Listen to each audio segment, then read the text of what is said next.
So there was something else that I wanted to talk about today too.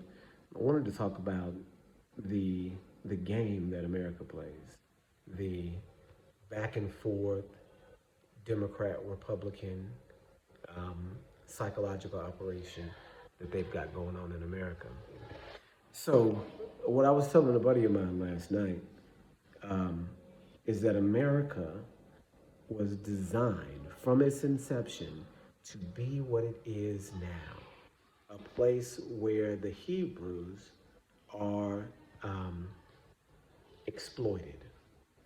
So, the Hebrew people in the Bible, it says that if they don't follow the laws, statutes, and commandments of Yah, then they would be scattered across, the four corners of the earth, and they would be slaves in those places where they were scattered, right?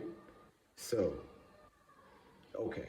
So a lot of people today will not believe in curses, not believe in, supernatural slavery. But this is what we see. This is what we see from our own history that, 400 years ago, we came into existence as slaves. It just cannot be the case. It can't be that way. If, if you look at history, you can see that there are a lot of Hebrew people missing, right? From, we just made a video about King Bulan of Khazarian being the progenitor of the Ashkenazi Jews, right, that we know of today. And that makes up 90% of all Jewry today. So if they are not the ones, then who is, right? If all of Judaism today um, comes from a people that only converted 1,000 years ago, then where are the people that were Jews 2,000 years ago? Where are all the black Jews? We know from the Bible, many different places, that the Jews are black. Where are all the black Jews at? Where they at? The scripture says that they'll be somewhere in a, probably the most powerful country in the world, enslaved. That's where they were in Egypt. They were in the most powerful country in the world, enslaved. That's where they were in Babylon, most powerful country in the world, and enslaved. Persia, Greece, Rome. And if you continue on down the line, you had the trans-Saharan slave trade, which was Hebrew slaves taken by Arabs, black slaves taken by Arabs. So you can count the Arab captivity. And then after that, the European one.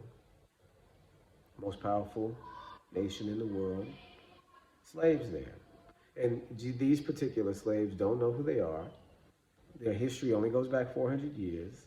Jeremiah 17:3. Jeremiah 17:3 says that you shall give away your own inheritance. I think what the implication is, and that did happen. Discontinue your inheritance is what it said, and that's what it happened first by choice, then by force. So now we don't have a choice but to have no history. But anyway, so this psychological game that is being played goes back all the way to the very beginning of America. Not with Republicans and Democrats, but with the reason for the inception of America. Because people believe that America was, about the Pilgrims, the colonials, and Thanksgiving and all that. It can't be. It can't be. And then all of a sudden, from that comes a multi-billion, trillion-dollar shining light of democracy of the world. No, no way. No way. You know? So there's problems with that story. For one, if the people came over here for religious freedom, they weren't looking for all religious freedom. They were looking for religious freedom in Christianity from the Pope, from the king, right? They were looking to get out of Catholicism or out of up underneath the rule, of whatever European king, England, Portugal, whoever. So they came to the United States and established, colonies based on Christianity, right? Based on their brand of Christianity, not anything else, right? Right? So then why don't we have an established Christian country? Why didn't we have an established Christian country in 1776? Because it wasn't established Christian. It wasn't established with Christ, right? Is the word Christ in the Constitution? It's not. It's not in there. So it can't be a Christian nation. No Christ in the Constitution can't be a Christian nation. Why not? If the reason that was given to start the United States was true, then it would be a Christian nation, and it's not. It wasn't founded as a Christian nation. Even though there was Christians in it, the founding fathers were Freemasons, which is a whole other religion, that masquerades itself as a fraternity. It's a religion, not a fraternity. So, what was it made for then? Why does it exist today? The whole reason is to go get them slaves from out of West Africa, bring them to the United States, take their identity, and use them perpetually as a money-making venture. So, I was telling this guy last night, so it's the whole Back to the Future story, right? If you're old enough, you remember Back to the Future, specifically part two specifically. So in Back to the Future Part 2, the main character, Marty McFly, has a book, goes into a comic book store in the future, right? He's traveled to the future, 50 or so years in the future, 2050, something like that. Got flying cars. They travel to the future. They grab a book, right? They grab a book, bring it back in time with them. Oh, okay, so they don't bring it back in time, not yet. They grab a book, right? And the book is every sports play or every sports game, the winner of every baseball game for the past 75 years or something.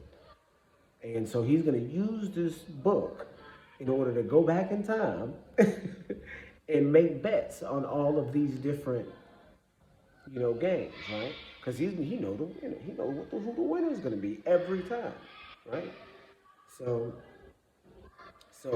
he's going to take it. He's going to take it into the time machine, and the Doc Brown, who invented the time machine, sees it and says, "Oh no, we don't do this. We don't use this for profit." So he throws it away, and then the bad guy sees it. Bad guy sees it, sneaks back in time, and gives it to himself as a younger man. Right? So it's a metaphor. It's a metaphor. Because, this guy grows up rich, right? He grows up knowing what's going to happen in the future and uses that information to profit off of it. So at some point in time, and to be honest with you, I think it was Columbus that did it. I think it was Columbus that did it. Because something about they promote Columbus too much, and he wasn't a good guy at all. But they promote him so much, he did something that they liked. So somebody down the line figured out that the Bible was true. That all these other religions were just different versions of the biblical story. And that the Bible was true. Somebody found out down the line.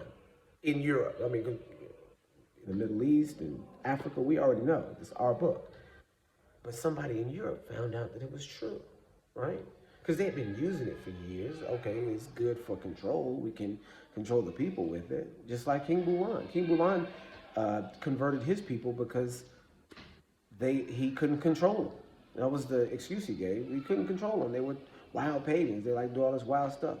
And so he went and sought the three greatest religions at the time, Christianity, Judaism, and Islam. And he said Judaism is the oldest, so I'm going to go there.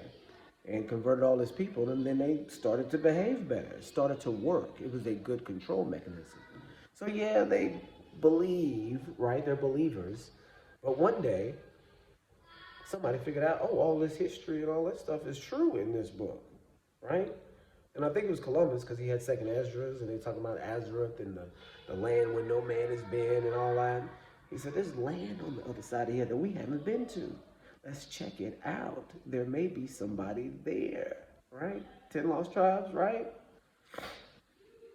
So he goes, he takes a Hebrew translator with him and gets to America and finds black people there. And that's the crazy part. Finds black people already there that can speak Hebrew, right? Black people, Indians, different tribes, right? Already there. Some of them Hebraic, some of them not, right? And so that's where it starts. People start figuring out where these Jews are. Once they find that land, once Columbus goes back and says, look, I was right. Look, the land is over there. Look, there's Hebrews in it. People speaking Hebrew. Told you, this book is true.